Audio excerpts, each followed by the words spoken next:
It's the Agribusiness Report. I'm Tony St. James. We're joined today by the Honorable Jimmy Panetta, who represents the 19th Congressional District of California. It's great to see you. Thanks. Good to see you too, Tony. And thanks for this opportunity. Always good to talk about agriculture, especially in my district, in the 19th Congressional District there in California. So thank you. Well, and the last time we had the opportunity to visit was Tulare World Ag Expo, and again, I just don't know how many people outside of California understand how deep and how wide ag is in your state. Oh my God, the number one ag producing state, you're telling me. But that's why it was so great to have that World Expo there, in which we actually did a farm bill listening session and had the speaker there the whole time. Probably the only time the speaker actually didn't get to say a word and did his job of actually listening, which tells you a lot about Kevin,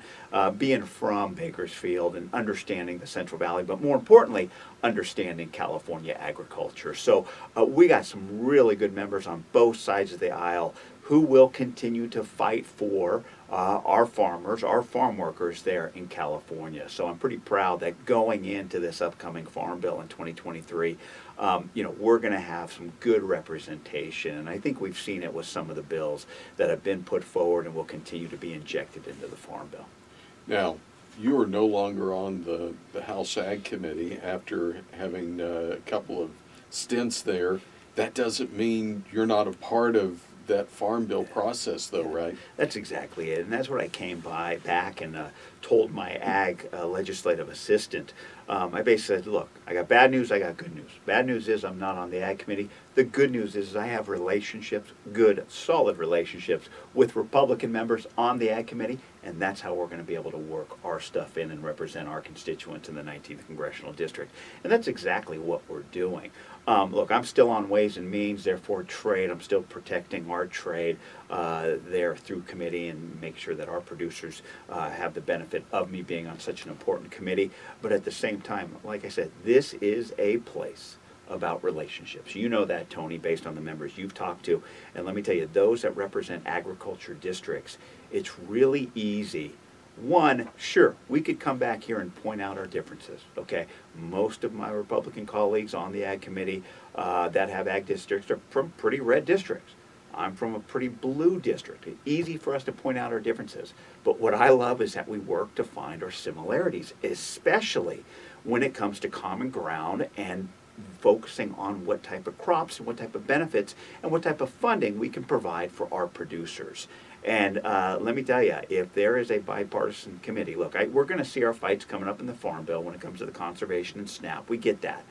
But you got to look at the bigger picture. And for the most part, it's a pretty bipartisan bill. And that's why it pains me that I wasn't on the Ag Committee as I was for my past 3 terms. But I'll be back on. And even if I'm not on, like I said, my relationships give me the foundation to make sure that I get in my priorities for my constituents in the 19th Congressional.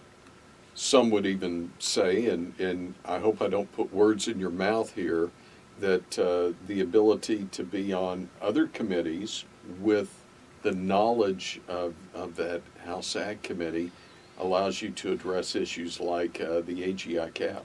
Exactly. And let me back up before we get to AGI.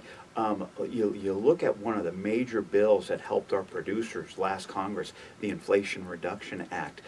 A significant amount of funding goes to our agriculture producers. That bill came through where? Not the Ag Committee. It came through the Ways and Means Committee. So we were able to fight for the increased funding for those conservation programs, for fighting wildfires, for drought resistance, making sure that the billions of dollars that are in that bill actually get down, not only get in that bill, but get down to our producers. And so being on the Ways and Means Committee, I can do, I believe, just as much, if not more work being on that committee for our producers.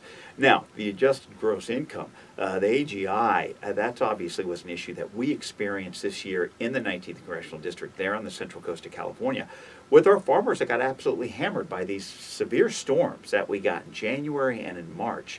And basically, we were there on the ground getting those resources through FEMA, through USDA, through the FSA, letting them know, look, these resources are here, they're available to you.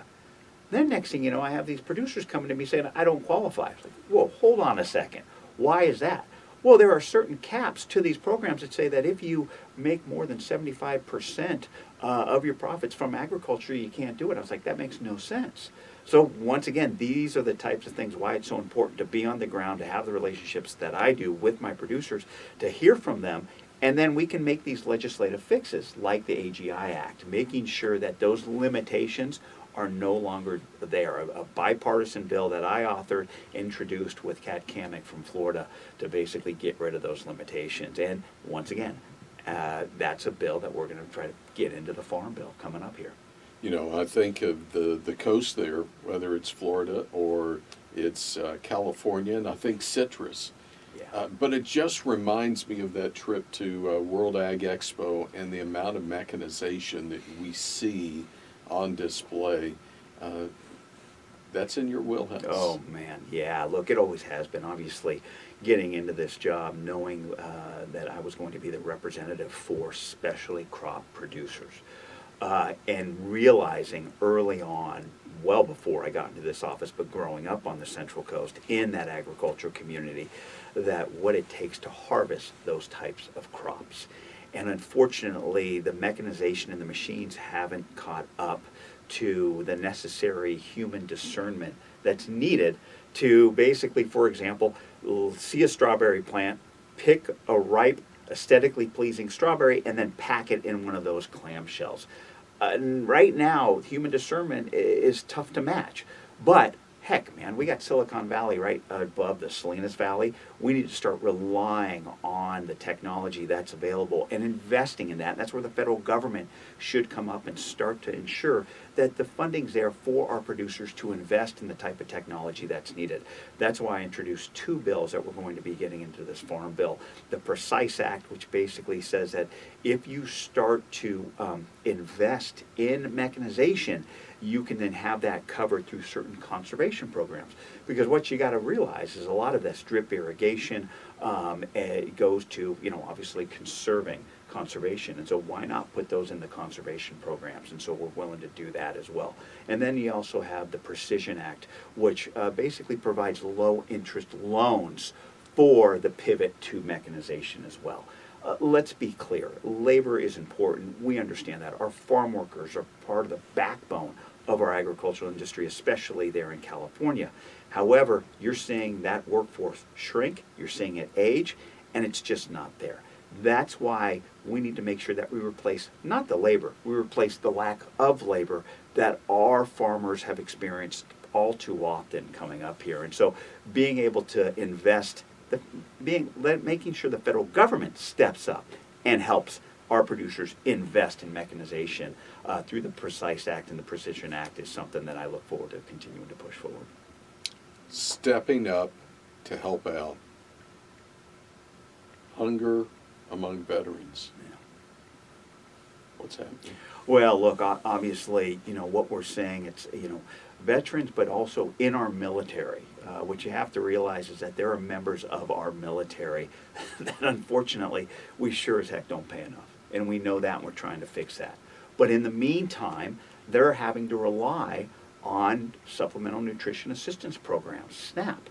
Look, it's pretty shameful that that's a situation that we're faced with due to the lack of pay that we provide some of our service members. But why not make sure that they can at least receive those benefits? What you see, though, especially in a district like mine, where the BAH, the housing, is so expensive, that then can disqualify them from receiving these benefits because they make more because of their housing allocation.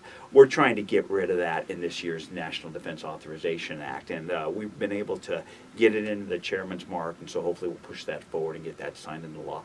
Because, look, like I said, it's shameful that there are members of our military that have to rely on these types of benefit programs. That's why we need to be there. Make sure, one, we increase their pay because I believe they deserve it, of course.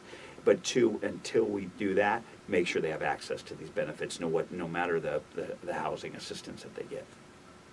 So good to see you. You too. Thanks for your time. good luck tonight. Oh, and, yeah. Got the baseball game. There were Republicans and Democrats playing each other. Obviously, a very partisan event. We want to win. We have every intention of winning.